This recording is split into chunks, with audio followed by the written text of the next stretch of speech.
हमारे वृंदावन में एक संत हुए, वो संत रोज, आज हनुमान जी का चरित्र तो हमें लगता है कि जय सिया राम ही होगा, तो हम सुना देते हैं, फिर भी जो हो रहा है।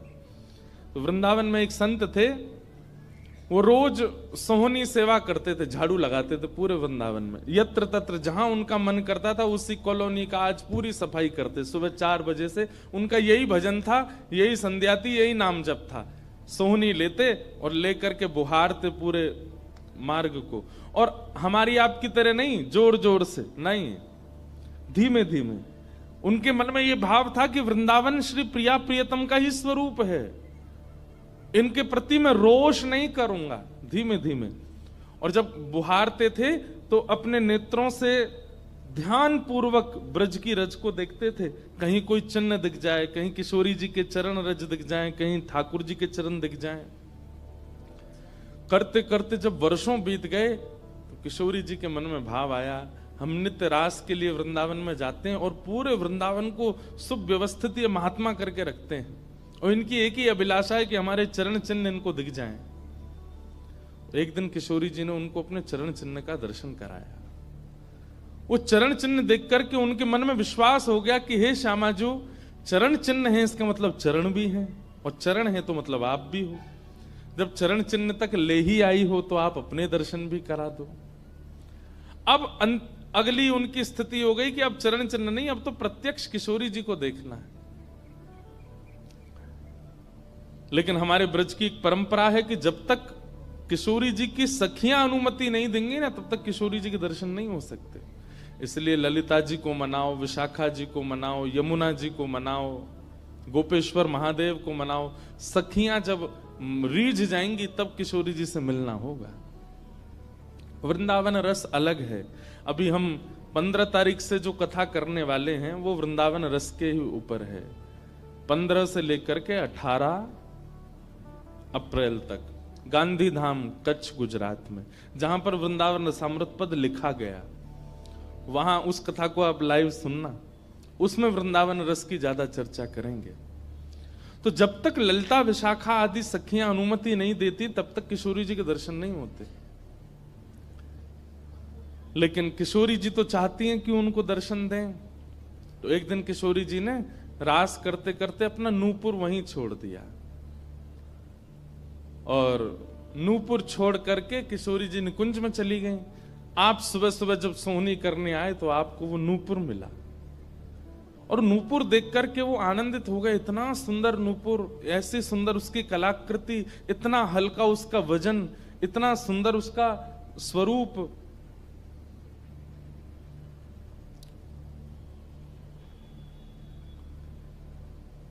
आपके मन में भाव आया कि कोई बड़े घर की लाली होगी, उसका रह गया होगा, मैं रख लेता हूं, कभी कोई मिलेगा मांगने आएगा कि भाई हमारा नूपुर दो, तो मैं दे दूंगा। आपने वो नूपुर अपने पास रख लिया।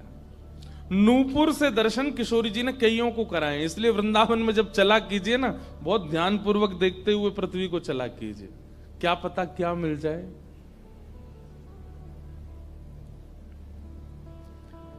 सूरदास जी को भी नूपुर से ही दर्शन हुए किशोरी जी के, और आज इन महापुरुष को भी हो रहे हैं। मुझे नाम स्मृति में नहीं आ रहा है, शायद संभवतः श्याम चरण दास जी नाम था। तो नूपुर को अपने पास रख लिया। किशोरी जी का नियम है कि जब रास में जाती हैं तो सब सखियां उनका श्रृंगार करती हैं, और एक एक श्रृंगार जो उन्होंने धारण किया है वो लिख लेती हैं। कानन में कुंडल पहने हैं, गले में ये हार पहना है, उसके ऊपर मोतिन की माला पहनी है, फिर गुंजा माला पहनी है, फिर नवलखा के हार पहने, हाथन में इतने कड़ूला पहने हैं, पैरन में पाजे। क्यों? बोले रास में श्याम सुंदर आते हैं, पता ना काचोरी करके भाग जाएं। अगर एक कम रह जाए तो फिर ठाकुर जी की शामत कहाँ है, हमारी श्री जी का श्रृंगार बताओ।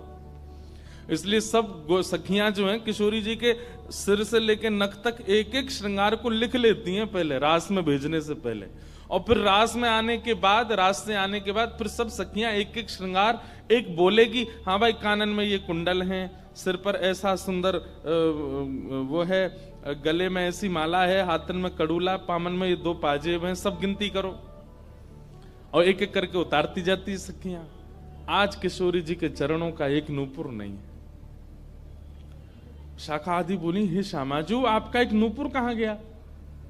बोले अरे मो तो पतो ना है, सके नृत्य करते करते रह गए हो वृंदावन में। ललिता विशाखा बोली, स्वर्ग के इंद्र के हाथी के दांतों से बना हुआ नूपुर है वो, सामान्य नूपुर नहीं है। आपके ऊपर तो कोटि कोटि ब्रह्मांड वारी वारी जाते हैं किशोरी जी, पर वो नूपुर ठाकुर जी ने आपको भेंट किए हैं, बड़े बहुमूल्य नूपुर हैं। अब किशोरी जी बोली, मोए ना पता कहां रह गए हो कहीं पे।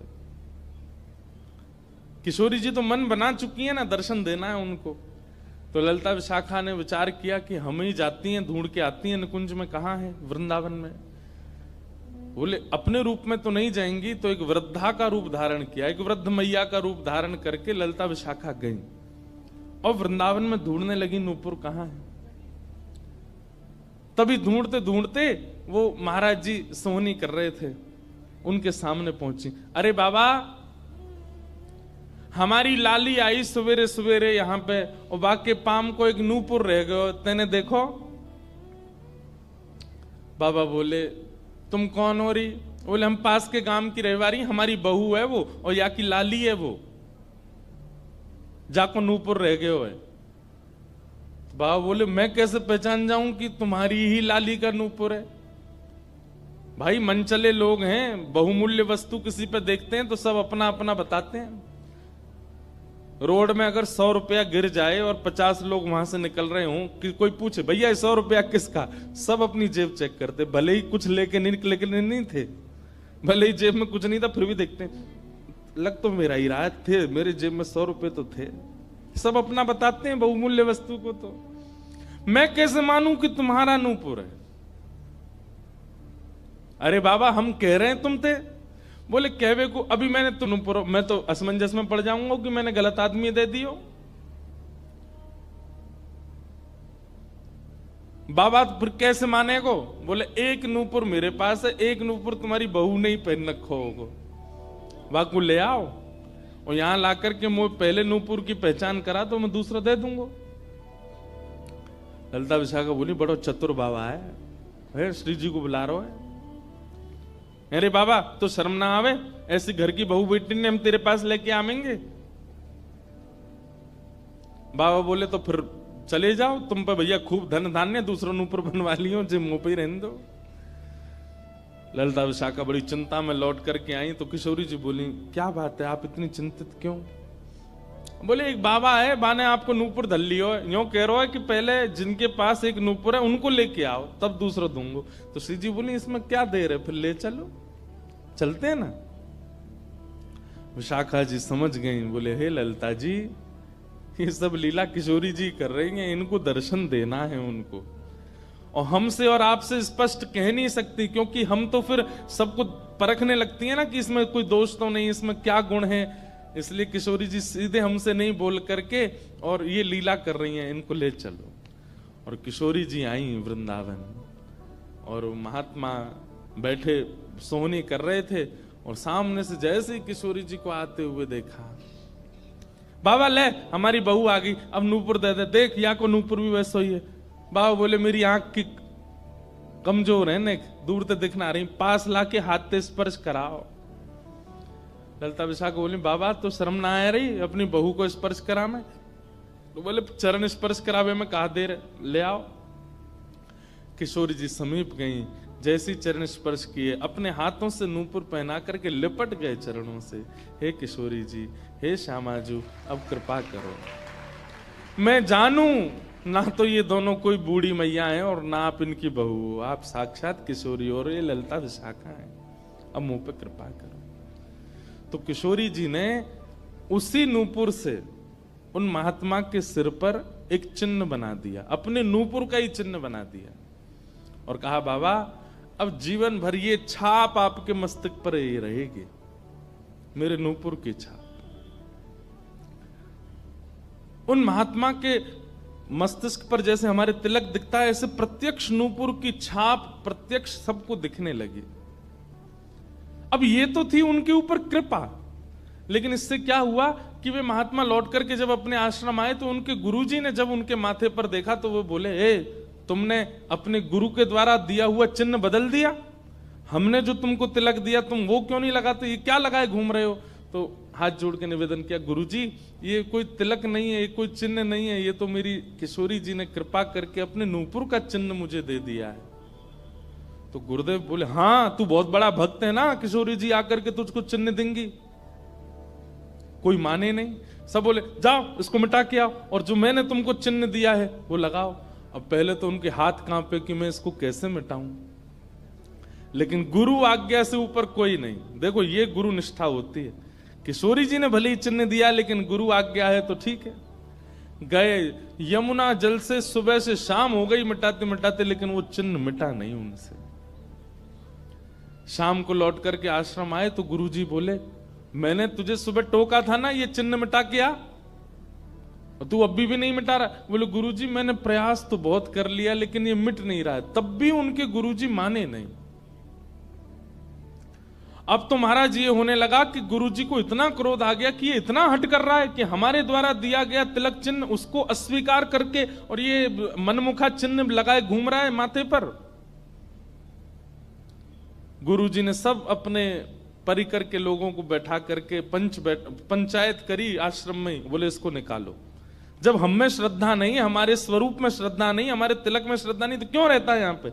वो रोते रोते बोले गुरुजी मैं सत्य बोल रहा हूं, ये किशोरी जी ने चिन्ह दिया है और मैं खूब प्रयास कर रहा हूं, नहीं तो आप प्रयास कर लीजिए, ये मिट नहीं रहा है। अच्छा अब हमसे चाहता है कि हम तेरे माथे को छू करके मिटाएं, नहीं माने। तब उन्होंने नेत्र बंद करके किशोरी जी का स्मरण किया, हे श्यामाजू मैं किसी को प्रमाणित ये नहीं करवाना चाहता कि आप मुझे मिली हो, पर मेरे गुरु के चित्त में मेरे प्रति अविश्वास आ रहा है, इसके लिए कोई आप लीला करो। तो भगवान के सखा श्री सुबल जी की ये आराधना करते थे। ये जो महापुरुष थे ये ठाकुर जी के सखा सुबल का चिंतन करते थे कि कभी मैं ठाकुर जी से मिलने का मन हो तो सुबल, जैसे भगवान के सखा है ना, तन सुखा मन सुखा धन सुखा मधुमंगल श्रीदामा सुबल, तो ये सुबल का चिंतन करते थे कि सुबल कभी कृपा करेंगे तो मुझे ठाकुर जी से मिला देंगे। ऐसे सखियों का चिंतन करते हैं किशोरी जी की दर्शन करने वाले, और सखाओं का चिंतन करते हैं ठाकुर जी का दर्शन करने वाले। तो इस सुबल का चिंतन करते थे। तो किशोरी जी ने सुबल को बुलाया। सुबल आए, श्यामाजू आज्ञा करो। बोले आपको हमारा एक काम करना है। एक महात्मा पर हमने कृपा करके उसको अपने नूपुर का चिन्ह दिया है और उनके गुरुदेव को विश्वास नहीं हो रहा कि ये चिन्ह हमने दिया है, इसलिए वो आपकी आराधना करते हैं, आपको बहुत बचते हैं। आप जाकर के हमारी तरफ से ये प्रमाण दे दो कि हमने चिन्ह दिया, क्योंकि उस सभा में कई लोग ऐसे हैं जिनको मेरे दर्शन का अधिकार नहीं है और मैं तो जाना चाहती हूं पर ये ललिता विशाखा मुझे जाने नहीं देंगी, इसलिए आप जाकर के वहां प्रमाणित कर दो कि ये चिन्ह मैंने दिया है। तब भगवान के सखा सुबल साक्षात उस आश्रम में प्रकट हो गए और प्रकट होकर के जैसे देखा दिव्य देह, दिव्य तनु, दिव्य तेज निकल रहा है, सबने प्रणाम किया। बोले कि ये आपका परिचय। बोले मैं भगवान का सखा सुबल हूं। देख करके सबने बोले आप कैसे आए। बोले हे गुरुदेव आप अपने शिष्य पर इतने रोष कर रहे हो, ये चिन्ह ये किशोरी जी ने ही इनके माथे पर पधराया है, आप इनके ऊपर नाराज मत हो। अब सुबल प्रमाणित करके चले गए। अब क्या हुआ, गुरु जी को आत्मग्लानि होने लगी। बोले मैं गुरु हूं और मेरे चेला को ठाकुर जी मिल गए, श्री जी मिल गई और मुझे विश्वास नहीं हुआ। तब गुरु जी ने अपने गुरुजनों को, अपने श्रेष्ठ जनों से जाकर के कहा कि मुझसे अपराध बना है। ठीक है, गुरु शिष्य के ऊपर क्रोध कर सकता है, उसका कोई दंड नहीं होता, पर किशोरी जी के द्वारा कृपा की गई, मैंने उस पर प्रश्न चिन्ह उठा दिया, इसका तो मुझे दंड मिलना चाहिए। तब सब रसिक जनों ने विचार किया, बोले इसका क्या दंड दें। तो बोले आप एक काम कीजिए, दंडोत्सव कीजिए। दंडोत्सव। बोले दंडोत्सव में क्या करना है। बोले आज तक जितनी तुम्हारे पास जमा पूंजी है सब संतों की भक्तों की सेवा में लगा करके और आनंद से सुंदर भंडारा करो, सुंदर नाम संकीर्तन करो, सुंदर अपने घर पर एक उत्सव रखो और उसमें जितने महापुरुष आए सबको दंडवत प्रणाम करते करते सबसे क्षमा मांगो। और फिर जब सब तुम्हारा धन संपत्ति अब तक जितनी कमाई वो सब संतों की सेवा में लग जाए, फिर उन संतों से कृपा प्रसादी मांगो कि आप सब मुझे क्षमा कर दो। इस प्रकार से दंडोत्सव करो। तो जिन्होंने ये भाव कहा है उनको ये दंडोत्सव करना है। दंडोत्सव मतलब अब पूरे जीवन की जमा पूंजी तो खर्च नहीं कर पाओगे, पर हां पिछले 3-4 साल में जो जमा कर रखा है प्रयास करो उससे। पंढरपुर में वारी जाती हैं, हमें भैया बता रहे थे अपने जो जिनके साथ हम घूम रहे थे कल, कि यहाँ वारी जाती है, यहीं से जाती है श्री पंडरीनाथ भगवान की वारी में इतने सारे वैष्णव जाते हैं, उनकी सेवा में लगा दो। वृंदावन जाके कुछ लगाया, पंढरपुर में लगा दो, गोवर्धन में लगा दो, और सुंदर अपने घर पर एक ठाकुर जी का उत्सव करके किसी श्रेष्ठ को वृंदावन से बुला करके उनका सुंदर संकीर्तन करवाओ, कथा करवाओ, 2-3 दिन का ही कोई उत्सव रखो। इस प्रकार से अपनी वो जमा पूंजी संत वैष्णवों की सेवा में खर्च करके भंडारा करा के जितनों से मिलो सबसे क्षमा मांगो। वारी निकलती है आषाढ़ी एकादशी पर, इतने सारे वैष्णव जाते हैं पंढरपुर दर्शन करने, मार्ग पे खड़े होकर सबको शरबत पिलाओ और जो जो शरबत पिए उससे क्षमा मांगो, मुझे क्षमा कर दो, मुझसे अपराध बना है, मैंने कंठी पहनने के बाद भी मांस का सेवन किया, मैंने मद्य का सेवन किया, मैंने ऐसा किया, ये क्षमा मांगो। असंख्य भक्त एक साथ जब आपको क्षमा करेंगे तब आपका ये अपराध पूर्ण होगा। इसी को कहते हैं दंडोत्सव। तो फिर कथा पूरी करें, वो महाराज जी को सब लोगों ने कहा तुम दंडोत्सव करो, तो उन्होंने कहा ठीक है, मैं अगले 7 दिन के लिए दंडोत्सव करूंगा। ब्रज में जितने भी संत आवेंगे ब्रज की सीमा पर खड़े होकर के सबको माला पहना करके सबको सत्कार के साथ लाया जाए। आश्रम में उनकी रहने की सुंदर व्यवस्था, प्रसाद की व्यवस्था, और नाम संकीर्तन अखंड चले 24 घंटा 7 दिन तक, और खूब भंडारा चले, और जितने महापुरुष आए सबसे क्षमा मांगनी। तो जब ये दंडोत्सव का बात हुई तो गुरु जी ने दंडोत्सव लिया, और चेला बेचारे जिनको किशोरी जी ने चिन्ह दिया था वो मन में सोचने लगे ये क्या हो रहा है, मेरे कारण मेरे गुरुजी को दंडोत्सव करना पड़ रहा है। तो उन्होंने अपने गुरुदेव के सामने प्रणाम करते हुए अपनी झोली फैला के कहा गुरुजी मुझे एक भिक्षा दे दो। तो क्या चाहिए? बोले जो दंडोत्सव आप करना चाह रहे हैं वो मुझे करने दीजिए, आप विराजिए, आपकी जगह मैं करूंगा, मैं शिष्य हूं आपका। तो बोले नहीं नहीं, अपराध हमने किया तो तुम क्यों करोगे? बोले गुरुजी बस यही कृपा चाहिए। तब बड़े संतों ने मिलकर के सबने कहा कि भाई देखो शिष्य कर सकता है, अगर इनकी इच्छा है तो ये करने दो। तो फिर गुरुजी का दंडोत्सव उन्होंने ही किया जिनको चिन्ह किशोरी जी ने प्रदान किया था, दंडोत्सव मनाया। इस प्रकार भैया जिनसे ये अपराध बन जाता है ना, कभी कंठी माला पहनने के बाद अपराध बन जाता है, किसी वैष्णव के प्रति कुभाव बन जाता है, किसी तीर्थ में जाकर के कोई पाप बन जाता है, उनको ये सब दंडोत्सव करने चाहिए। अपनी कोई पैसा खर्च कराने के लिए नहीं कह रहे हम, लेकिन हाँ जितना हो सके वैष्णवों की सेवा करके, अब चाहे वो धन लगा के करनी पड़े, चाहे तन से करनी पड़े, चाहे मन से करनी पड़े। पर लोग बड़े कंजूस हैं आजकल। बोले कि महाराज जी आपने मन से सेवा भी तो कही है, कोल्हापुर में बैठे बैठे आंख बंद करके यही संतों की सेवा कर देंगे, इनके पाम पूछ दिए, 5000 रुपये हमने दक्षिणा में दे दिए, ले खर्च भी नहीं हुए, मन से सेवा भी हो गई। तो इसलिए दंडोत्सव करो। फिर क्या है,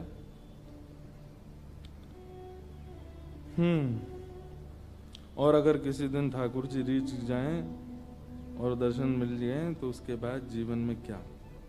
किसी का भाव है कि आप कहते हैं महाराज जी कि ठाकुर जी से कुछ मत मांगो, पर अगर ठाकुर जी से कुछ मांगना है तो ठाकुर जी को मांगो। ठाकुर जी अगर मिल गए तो फिर उसके बाद क्या? ये तो भाई जब मिल जाएंगे तब मैं पूछूंगा आपसे, उसके बाद क्या? सही बात तो ऐसी है कि ठाकुर जी मिल जाएंगे ना ठाकुर जी सदा के लिए तो नहीं रहेंगे, थोड़ी देर दर्शन देके चले जाएंगे और फिर आपके चित्त में अखंड प्रेम प्रज्वलित करके जाएंगे। अनंत प्रेम के रस में आप डूबने लगोगे। जिसको देखोगे उसी के प्रति प्रेम उत्पन्न होने लगेगा, उसी के प्रति श्रद्धा भाव, उसी में ही वैष्णव दर्शन होने लगेगा। छके रहोगे सदा कृष्ण प्रेम में, जैसे मीरा बाई। जिन भेषा मेरो सावरो रीझे, जिन भेषा मेरो सावरो रीझे, जिन भेषा मेरो गिरधर रीझे, जिन भेषा मेरो गिरधर रीझे, जिन भेषा प्यारो विठ्ठल रीझे,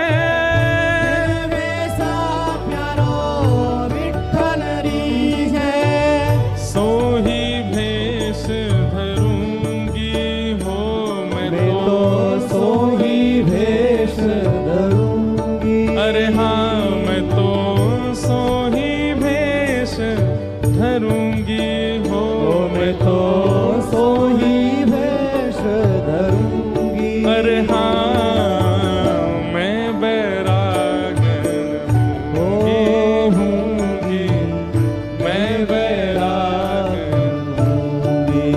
ओ बाला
पिता परिवार सोई है, मात पिता परिवार सोई है, मात पिता परिवार सोई है, मात पिता परिवार सोई है। ओ कहिए तिनका तो भला, कहिए तिनका कहिए तिनका तो, भला कहिए तिनका तो। अरे हाँ मैं बैरागन होंगी, मैं बैरागन होंगी, मैं बैरागन होंगी, मैं बैरागन। भाव से ओ बाला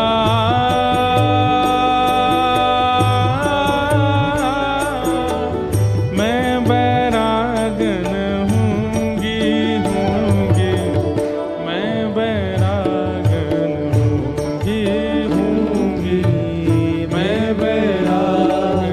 मैं बैरागन होंगी,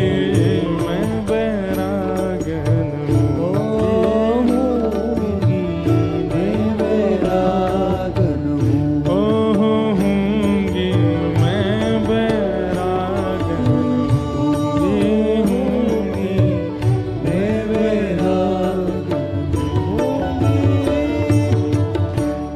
ऐसे प्रेम में छक जाएंगे। जैसे किसी प्यासे को पानी पिला दिया जाता है तो क्या उसको दोबारा प्यास नहीं लगती? लगती है। ठीक वैसे ही ठाकुर जी एक बार शीतलता दे देते हैं दर्शन देके, और उसके बाद जब जाते हैं तो फिर से वही स्थिति और दुगनी हो जाती है, मिलन की उत्कंठा और ज्यादा व्याकुल कर देती है। कथा यहां 4 दिन पहले शुरू हुई थी, उससे पहले 1-1.5 साल से कितने लोग प्रतीक्षा कर रहे थे, कब होगी कथा, कब होगी कथा, कब भक्त चरित्र सुनेंगे, कब गिरधर लाल जी आएंगे। अब आज जा रहे हैं तो इसका मतलब क्या है, आज आप परिपूर्ण हो गए? नहीं। अगर आपको पता चले 2 महीना बाद फिर कथा होने वाली है तो आप तो झूम उठोगे, नाच उठोगे। तो ठाकुर जी का मिलन परिपूर्णता नहीं कर देता। इसका मतलब यह नहीं है कि आपका अब इच्छा नहीं होगी, बल्कि पहले से और तीव्र इच्छा प्रकट हो जाएगी। ठाकुर जी मिल जाएंगे तो और रोना आएगा, क्यों कि अब जाना नहीं आप। लेकिन ठाकुर जी तो जाएंगे, और जब ठाकुर जी जाएंगे तो फिर वही विरह वेदना जो सूक्ष्म थी अब वो प्रगाढ़ हो जाएगी। अब और मिलन की इच्छा होगी, और दर्शन की इच्छा होगी। श्याम घन कब बरसे गो आए, श्याम घन कब बरसे गो आए, कब यह हृदय संताप मिटेगो, कब यह हृदय संताप मिटेगो, श्याम घन कब बरसेगो आए, श्याम घन कब बरसेगो आए। हमारे नामदेव जी, तुकाराम जी तो नित्य दर्शन करते थे श्री पंडरीनाथ भगवान का। क्या उनको नित्य दर्शन से इच्छा खत्म हो गई उनकी? नहीं, और प्रगाढ़ हो गई। बंधु यही तो देखो, ठाकुर जी में और संसार में अंतर क्या है। संसार की वस्तु जितनी मिलेगी उतनी उसके प्रति आपकी इच्छा कम होती चली जाएगी, और ठाकुर जी जितने मिलेंगे उतनी ज्यादा और प्रगाढ़ होती चली जाएगी, उतने ज्यादा और व्याकुल होते चले जाओगे। पानी की प्रत्येक घूंट प्यास को कम करती है, पर ठाकुर जी का प्रेम का प्रत्येक घूंट, प्रत्येक बिंदु प्रेम को और बढ़ाता है, प्रेम को और। इसीलिए 10 प्रकार के नाम अपराध हैं। वैष्णवों के 10 अपराध बताए गए हैं। उसमें एक अपराध पता है क्या है? आज जितने प्रिय ठाकुर जी लगते हैं, कल यदि उतने उससे ज्यादा प्रिय नहीं लग रहे हैं तो ये अपराध है। आप कोई अपराध कर रहे हो। विट्ठल कल कितने अच्छे लगते थे, आज भी उतने ही लग रहे हैं तो ये भी अपराध है। अरे कल से ज्यादा अच्छे लगने चाहिए आज, और आज जितने अच्छे लगे कल उससे भी ज्यादा लगने चाहिए। और अगर प्रतिदिन ठाकुर जी उतने ज्यादा अच्छे नहीं लग रहे हैं, एक से ही लग रहे हैं, तो आप कहीं तो अपराध कर रहे हो, आपसे कोई तो अपराध हो रहा है। अरे कहां तक कहें, हमारे ब्रज में तो कहते हैं, लाला हम जितनी बार पलक झपक के दोबारा खोले ना, तो पलक झपक हुए थे पहले जैसे है वैसे और ज्यादा प्यारे पलक झपक हुए के बाद दिखने लगो। मतलब जितनी बार पलक झपकी जाती है उतना उतना प्रेम बढ़ता रहता है। प्रेम कोई हंसी मजाक है, प्रेम कोई ऐसे ही गली मोहल्ला का कोई लैला मजनू का खेल थोड़ा ही है। प्रेम अद्भुत है। हम लोग अभी उस प्रेम की अवस्था में गए ही नहीं है। इसलिए जिनका ये प्रश्न है, समझ में आ गई वो बात तो समझ जाना। फिर किसी का तो बहुत ही बड़ा पत्र है, किन्हीं माता जी ने दिया है। अब उन्होंने क्या लिखा है वो तो मैं पढ़ नहीं पाया हूं, उनको प्रणाम है। तो उन्होंने ऐसा लिखा है कि उनकी लाली कोई आई है, वो चित्र बना के लाई है तो ले लेना। मैंने कहा ठीक है। फिर किन्हीं का भाव है कि जय श्री कृष्ण, दंडवत प्रणाम महाराज जी, आत्मा की उत्पत्ति का कारण क्या है? लो, अब ये खीर में नमक आ गई है, और प्रेम रस चर्चा के बीच में अब बिल्कुल गुड़, बिल्कुल वह जो है, अब देखो, लेकिन फिर भी हम इसको खीर में ही गुड़ की तरह बोल देते हैं। आत्मा की उत्पत्ति का कारण क्या है? फिर आपने बहुत सारी बातें लिखी हैं। हमारी आत्मा इस जन्म मृत्यु के चक्कर में फंस जाती है या निकल जाती है, और फिर हम हमारे श्री जी ठाकुर जी के पास आत्मा स्वरूप में ही रहते हैं, सेवा करते हैं। परंतु जो इस जन्म मृत्यु के चक्कर में अज्ञान की वजह से फंस जाता है, इसके लिए तो ये बहुत दुख का कारण है। तो फिर परमात्मा ने ठाकुर जी ने आत्मा की उत्पत्ति क्यों की? आत्मा की उत्पत्ति का कारण क्या है?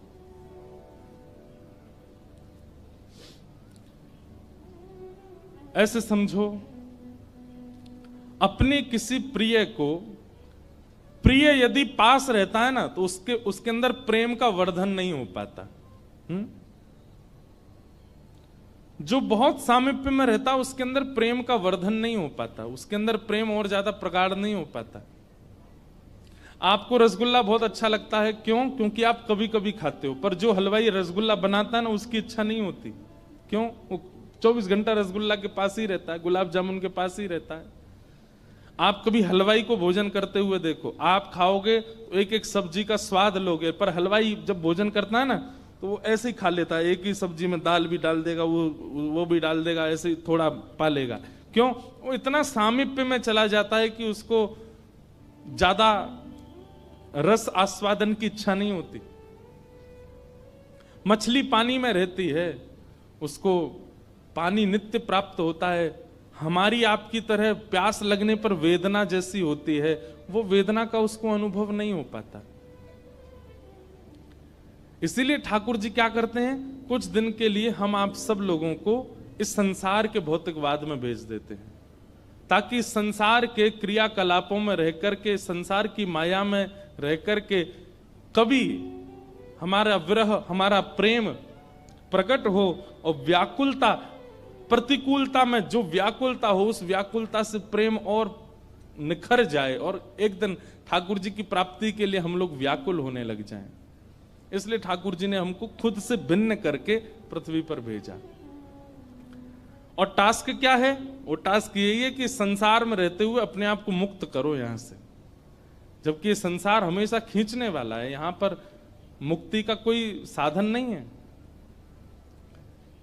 लेकिन बंधुओं, श्री हनुमान जी महाराज, आज जिनका जन्मोत्सव है, उन्होंने मुक्ति को स्वीकार नहीं किया। यत्र यत्र रघुनाथ कीर्तनम तत्र तत्र कृतमस्तकांजलिम बाष्पवारी परिपूर्ण लोचनम मारुतिम नमत राक्षसांतकम। हनुमान जी इस पृथ्वी पर आए और ठाकुर श्री राम जी के प्रति उन्होंने खूब प्रेम प्रकट किया, लेकिन जब मुक्ति की बात आई तो हनुमान जी बोले, मुक्ति प्राप्त करके वैकुंठ मिलेगा, क्या वैकुंठ में आपकी कथा मिलेगी? ठाकुर जी बोले, नहीं, कथा तो नहीं होती वहां पे। तो बोले, फिर मुझे मुक्ति नहीं चाहिए, मुझे तो यहीं रहने दीजिए, पृथ्वी पर ही। इसीलिए चारों युग पर ताप तुम्हारा, चारों युगों में श्री हनुमान जी रहते हैं पृथ्वी पर, ताकि ठाकुर जी के दर्शन कर सकें। तो आपने जो ये प्रश्न किया कि भगवान ने आत्मा को उत्पन्न क्यों किया, ताकि आत्मा एक दिन पुनः परमात्मा में विलीन हो।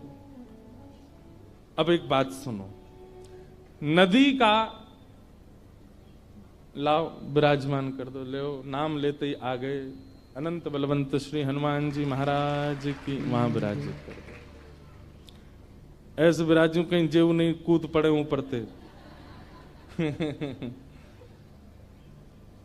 रण में कूद पड़े हनुमंता। वैसे हमारी पूरी कथा हनुमान जी सुनते हैं, दिखाएं? ये हमारे हनुमान जी महाराज हैं, पूरी कथा सुनते हैं। प्रभु चरित्र सुनवे को रसिया, राम लखन सीता मन बसिया। और हमारे हनुमान जी की एक विशेष बात बताएं, ये वीर हनुमान नहीं है, ये गदा वाले हनुमान जी नहीं है, ये कीर्तन वाले हनुमान जी, कीर्तनिया हनुमान जी। दोनों हाथ में करताल है और दोनों भुजा उठा। आप लोग कभी ताली नहीं भी बजाते तो हम इनको देखते हैं, ये तो बजा रहे। हम कोई भी कीर्तन गाते हैं, हमारे हनुमान जी की दोनों भुजा ऊपर रहती है।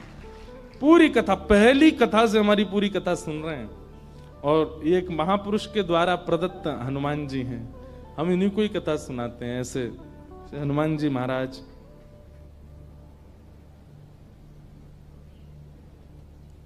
तो हम क्या निवेदन कर रहे थे? हनुमान जी। हाँ, तो नदी का मूल स्रोत क्या है बताओ? नदी का मूल उद्गम किससे होता है? समुद्र से।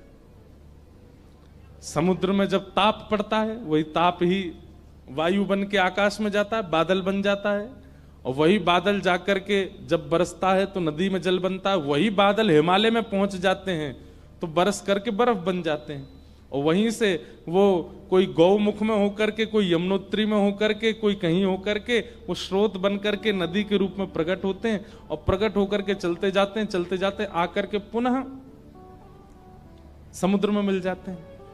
ठीक वैसे ही हमारा मूल उद्गम स्थान श्री ठाकुर जी हैं, पर ठाकुर जी ने हमको स्वयं से विलग करके इस संसार रूपी पर्वत पर भेजा, जहां खूब प्रकार की रुकावटें आते हैं, खूब प्रकार के मोड़ आते हैं, खूब प्रकार की सक्रिय स्थान आते हैं, और इन सब से लड़ते झगड़ते और सब जगह से कूदते फांदते उछलते हुए हम लोग कहां जाते हैं?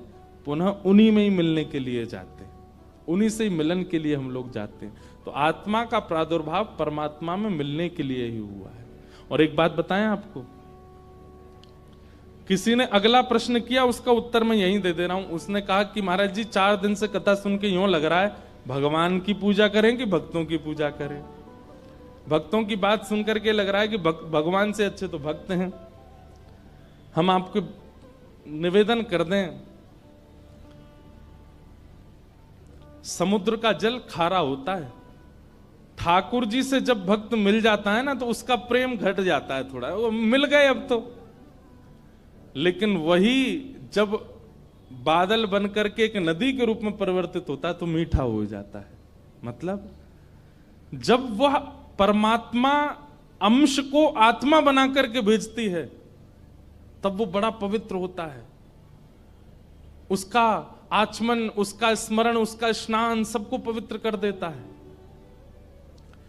इसलिए ठाकुर जी को कभी कभी हमारा दर्शन करने की इच्छा होती है, इसलिए हमको खुद से दूर करके सामने बैठाते हैं। भैया बगल में बैठने वाले का सहज दर्शन नहीं होता, ऐसे देखोगे भी तो इतना ही दिखेगा। कई बार बगल में बैठने वाले को देखना होता है तो उससे कहते हैं सामने बैठो हमारे, तब तुमको देखें।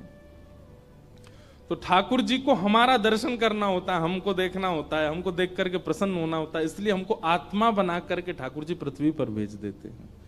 संग रहते हैं तो ठाकुर जी की इतनी दृष्टि नहीं पड़ पाती, पर जब हम पृथ्वी पर आते हैं, अपने कर्मों में उलझते हैं, फिर यहां भक्ति भाव से कैसे कैसे निकलने का प्रयास करते हैं, ठाकुर जी हमको देखते रहते हैं। इसलिए ठाकुर जी आत्मा का निर्माण करते हैं। तो अनेक भाव थे। फिर उनका एक प्रश्न था कि महाराज जी भगवान को भजें कि भक्तों को? हमने एक बात पहले दिन ही स्पष्ट कर दी थी, हरि रीझेंगे तो वैकुंठ मिलेगा, पर हरिजन रीझ जाएंगे तो हरि ही दे देंगे आपको, हरि मिल जाएंगे। ठाकुर जी को भजना कोई बड़ी बात नहीं है। ठाकुर जी की पूजा करना, आराधना करना, सेवा करना कोई बड़ी बात नहीं है, सब करते हैं दुनिया में। रावण भी करता था शंकर जी की। हरिजनों की सेवा करना ये बड़ी बात है, हरिजनों का सत्कार करना, हरिजनों को प्रणाम करना ये बड़ी बात है।